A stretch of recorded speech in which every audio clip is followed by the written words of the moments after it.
오늘은 눈물의 열매라는 제목으로 말씀을 드리고자 합니다. 요즘 새벽에 예레미야를 하고 있다가 중간에 이제 그만두고 다시 이제 특세하고 끝나면 다음 주부터 다시 예레미야로 가게 되는데, 예레미야를 우리는 보통 눈물의 선지자라고 부르죠. 그렇게 또 배워왔고 또 그렇게 부르고 있습니다. 그런데 우리는 여기서 다시 한번 왜 예레미야가 눈물의 선지자이고, 그리고 왜 눈물을 그렇게 많이 흘려야만 했는지를 이유를 좀 생각을 할 필요가 있어요. 여러분들은 왜 눈물의 선지자라고 예레미야를 부르고 계십니까?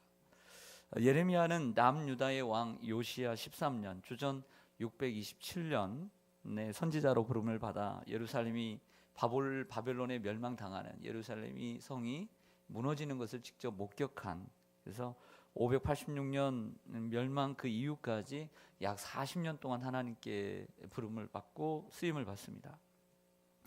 예레미야가 하나님께 받은 사명은, 전해야 했던 사명은 무엇이냐면 예루살렘의 멸망이었어요. 그러니까 좋은 소식이 아니고 불행한 소식이죠. 머지않아 바벨론의 멸망을 당하고 70년 후에 다시 포로로 해서 돌아올 것이다. 끝은 소망이에요.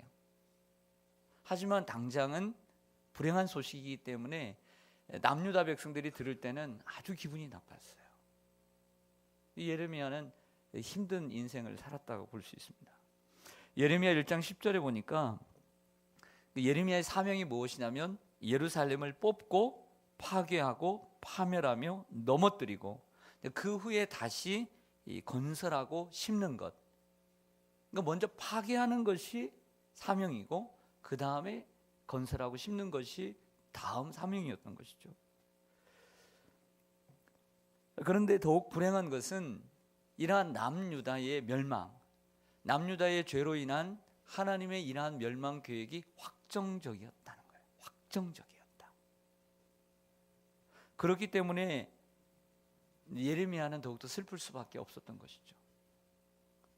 예루살렘의 멸망이 확정적이었고 돌이킬 수 없는 기정사실이었다는 거예요. 자, 그 말씀을 좀 보겠습니다. 자, 몇 장 넘겨서 예레미야 15장 1절을 좀 보겠습니다. 예레미야 15장 1절.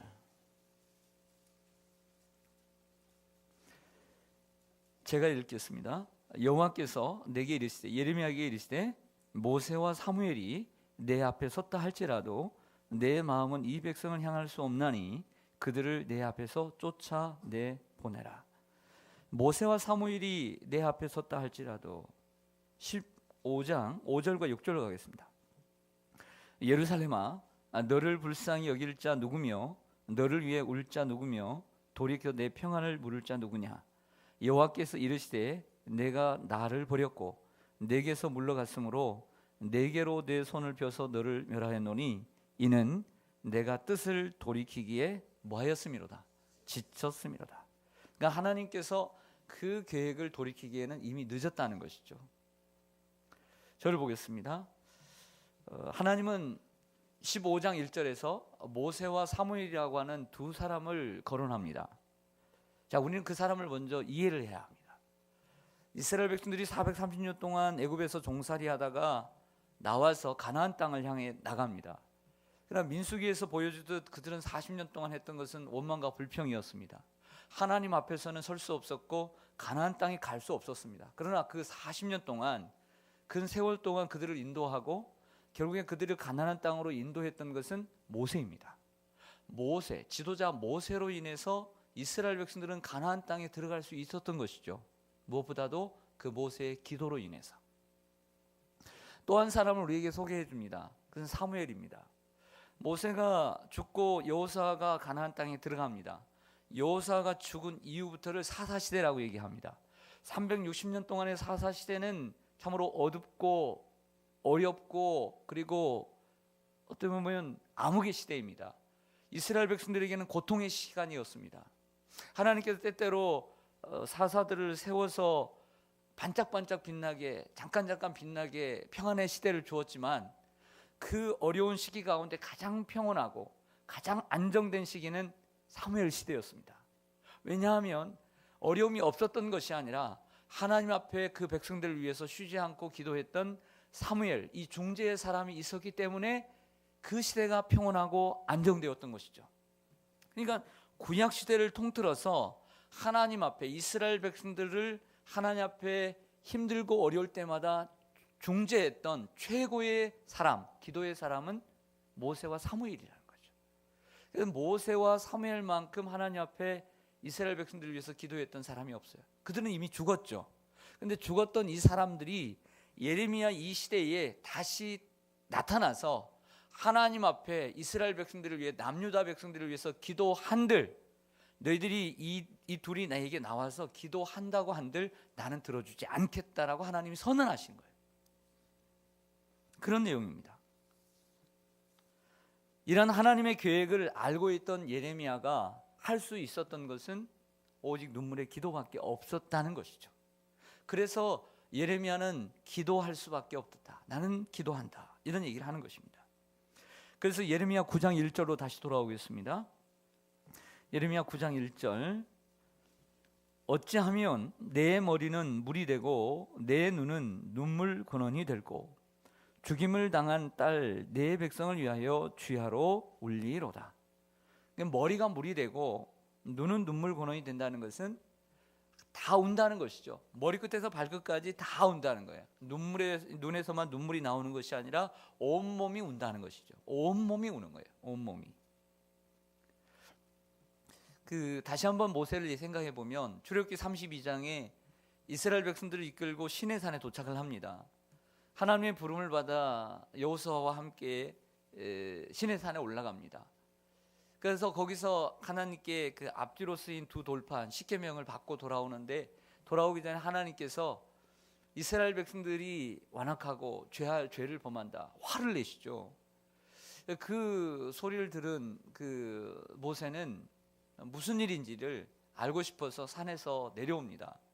산에서 내려와 보니까 자기의 일을 맡겼던 이 아론과 이스라엘 백성들이 금송아지를 이렇게 크게 만들어 가지고 금을 모아다가 송아지를 만들고 거기에 절을 하고 춤추고 난리를 치는 거예요. 눈치를 보니까 하나님께서 너무 화가 나셔서 이 이스라엘 백성들을 내가 전멸시키리라, 진멸하리라, 이런 말씀이 이제 눈치를 채고 이제 모세가 선수를 칩니다. 하나님께 받은 이 두 돌판을 그들 앞에서 던지고 그리고 깨뜨립니다. 그리고 화를 내고 그 사람들, 그 금송아지를 불에 태워서 금가루로 만듭니다. 금가루로 만들어서 그 많은 물 위에 금가루를 던져버려요. 그래서 금가루가 섞인 그 물을 이스라엘 백성들에게 다 한 장씩 다 마시게 해요. 그렇게 다 마시게 해버립니다. 그리고 레위 사람들을 시켜서 이스라엘 백성들 3,000명을 죽입니다. 그래도 하나님의 화가 풀리지 않을 것 같아서 모세가 하나님 앞에 엎드려 기도를 합니다. 여러분 잘 아시는 그 출애굽기 32장 31절 32절 화면을 좀 보시겠습니다.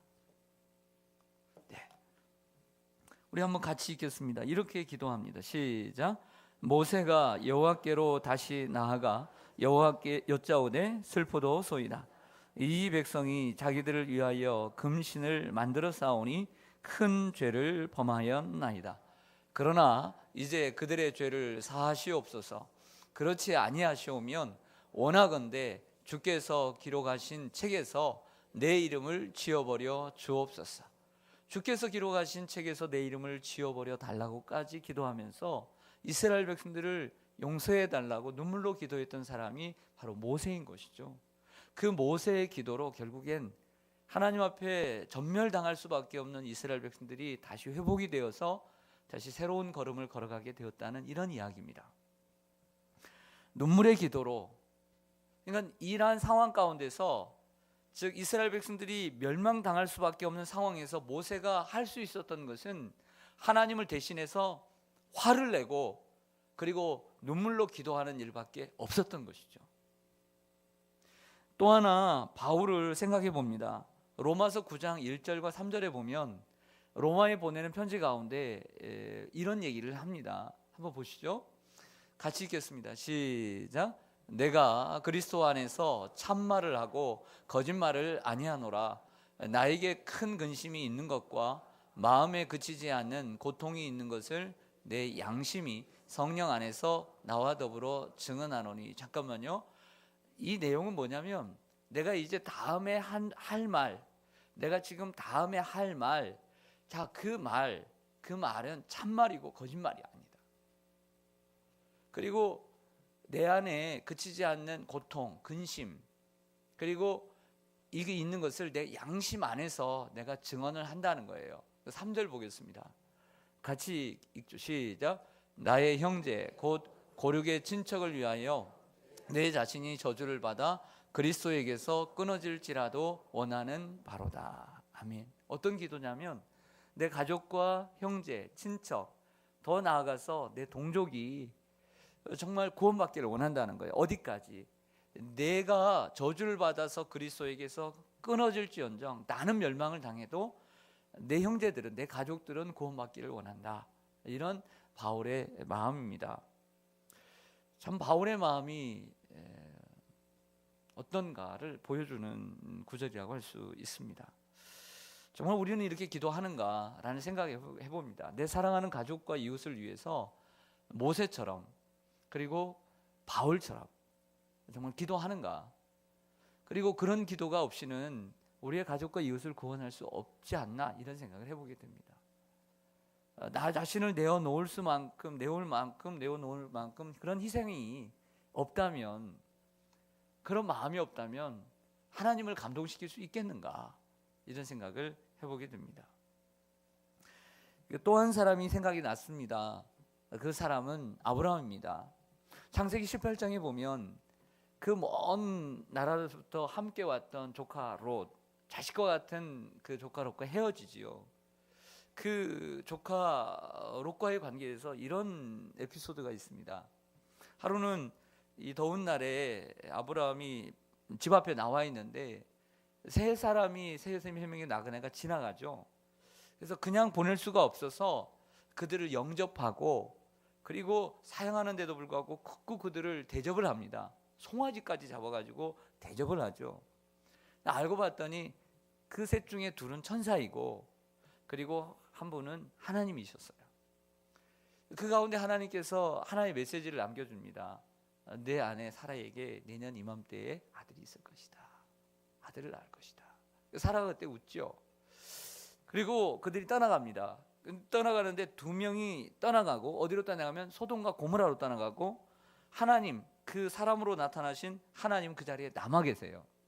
그 하나님 앞에 이제 남은 이야기를 하는데 하나님께서 내가 너에게 숨길 것이 무엇이 있겠느냐, 그러면서 어떤 말씀하시냐면 그 소돔과 고모라가 죄악이 많다고 하는데 하면서 그 땅을 진멸시킬 것을 말씀을 하십니다. 이 소식을 들은 이 말들은 아브라함이 그 하나님 앞에 가까이 나아가서 기도를 하죠. 이런 기도를 합니다. 하나님, 그 소돔이라는 땅에 의인 50명이 있을지라도 그 땅을 멸망시키겠습니까? 이건 정의롭지 못한 일입니다. 하나님, 의인 50이 있다면 그 땅을 멸망시키지 말아주세요 라고 하니까 하나님께서 그래, 당연히 멸망시키지 않지, 이렇게 대답을 하시죠. 이런 기도가 6번이 계속됩니다. 하나님, 한 번만 더요. 45명, 그 다음에 40명, 30명, 20명, 10명. 하나님, 의인 10명이 있으면 멸망시키지 않겠지요? 내가 마지막으로 구합니다. 그럼 의인 10명인데 내가 어떻게 멸망시킬 수 있겠니? 내가 용서해 주리라. 여기까지 기도를 하고 이제 하나님이 떠나가십니다.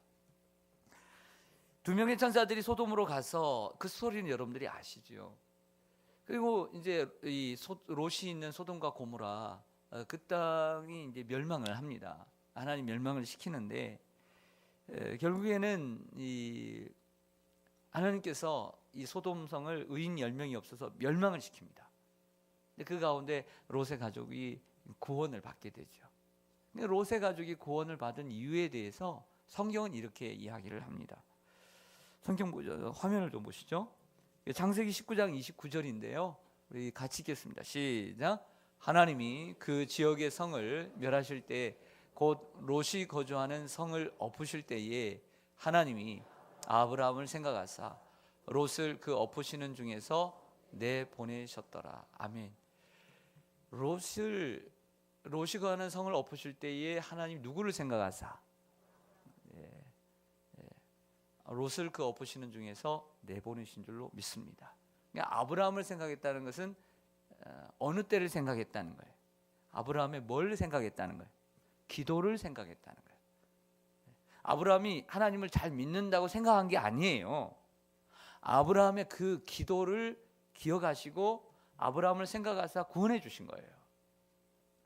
한번 따라서 하겠습니다. 오른손을 가슴에 얹고, 하나님, 나를 생각하사 나의 가족을, 하나님 모르는 가족을, 멀리하는 가족을, 믿지 않는 가족을 구원해 주소서. 아멘. 우린 이런 기도를 드려야 될 줄로 믿습니다. 남유다의 왕, 참 하나님 앞에 귀하게 쓰임받았던 히스기야도 병이 듭니다. 이 시대의 선지자는 그 유명한 이사야거든요. 이사야 38장 1절을 보면 그 왕에게 나아가서 하나님 말씀을 전합니다. 왕이요, 하나님 말씀하시는데 당신이 병이 들어 죽게 되었습니다. 이제 확정적입니다. 돌이킬 수 없는 일입니다. 확정적이에요. 확정적. 그런데 이 확정적인 사실 앞에 이사야가 떠나고 난 후에 히스기야가 벽을 향하여 얼굴을 대고 얼굴을 묻고 기도를 시작합니다. 그 기도가 얼마나 간절한 기도였던지 돌아가는 이사야에게 하나님께서 나타나셔서 이렇게 말씀을 하시죠. 뭐라고 말씀하시냐면, 내 조상 다윗의 하나님 여호와께서 말씀하셨다. 내가 내 기도를 들었고 내 눈물을 보았노라. 내가 내 소원에 15년을 더하고 너와 이 성을 아수르 왕의 손에서 건져내겠고 내가 또 이 성을 보호하리라. 할렐루야. 우리는 여기서 놀라운 사실 하나를 또 하나 발견을 해요. 그것은 뭐냐면, 히스기야는 자신을 위해서 기도하고 병 낫기를 위해서 기도했는데 그것만 응답해 주신 것이 아니라 15년만 더 살게 해 주신 것이 아니라 지금 이 풍전등화와 같은 아수르 사네립 왕이 쳐들어와서 이 성을 포위하고 고통스럽게 하는데, 그 기도를 했는데 하나님이 그 아수르의 손에서 그들을 보호해 주시고 안전케 해주시겠다고 하는 보너스의 축복도 주신 줄로 믿습니다. 눈물의 기도의 유력을 또 한 번 보여줍니다. 눈물로 기도했는데 자신의 병뿐만 아니라 나라의 안전까지도 책임져 주신다라고 말씀하고 있다는 것이죠. 이처럼 눈물의 기도는 힘이 있습니다. 시편 126편 기자는 이런 노래를 합니다. 눈물을 흘리며 씨를 뿌리는 자는 기쁨으로 거두리로다. 눈물을 흘리며 씨를 뿌리러 나가는 자는 반드시 기쁨으로 그 곡식단을 가지고 돌아오리로다. 네. 여러분, 우리가 우리의 가족들 위해서 기도할 때, 또 태신자들을 위해서 기도할 때, 어떻게 보면 아브라함의 기도는 롯이라고 하는 태신자 아닙니까? 롯이라고 하는 태신자를 마음에 품고 그의 멸망이 확정적이잖아요. 롯이라는 사람뿐만 아니라 그의 가족, 그의 아내, 그 결국에는 두 딸들을 위해서 기도를 했죠. 태신자들이죠. 태신자들입니다. 그들이 하나님 믿지 않으면 소돔처럼 멸망하는 거죠. 그들을 위해서 기도한 것처럼 우리도 태신자들을 위해서 기도하기를 원합니다. 우리의 가족과 믿지 않는 부모, 형제들, 남편과 아내, 사랑하는 자녀들 위해서 기도할 때 이런 마음이 있었으면 좋겠어요. 그냥 기도하지 말고 하나님 내게 모세와 같은 마음 주시고 아브라함 같은 마음 달라고, 그리고 사무엘과 같은 이런 기도 달라고 기도했으면 좋겠습니다. 또 몸이 아픈 분들 히스기야처럼 눈물의 기도로 하나님 옆에 나아가셨으면 좋겠습니다. 마지막 호세아 선지자의 말씀을 전하고 함께 또 기도하기를 원합니다. 호세아 선지자는 북이스라엘의 선지자입니다. 그가 하나님께 이스라엘 백성들에게 메시지를 전할 때 이런 말씀을 전합니다. 여호와께 돌아가자. 여호와께 돌아가자. 그가 우리를 찢으셨으나 도로 낫게 하실 것이다. 여호와께 돌아가자. 그가 우리를 치셨으나 다시 회복시켜 주실 것이다. 여호와께 돌아가자. 다시 살아나리라. 여호와를 힘써 알자. 이렇게 얘기합니다. 우리가 대신자들에게, 믿지 않는 세상들을 향하여 여호와께 돌아가자고 외쳐야 될 줄로 믿습니다. 그 이유가 무엇일까요?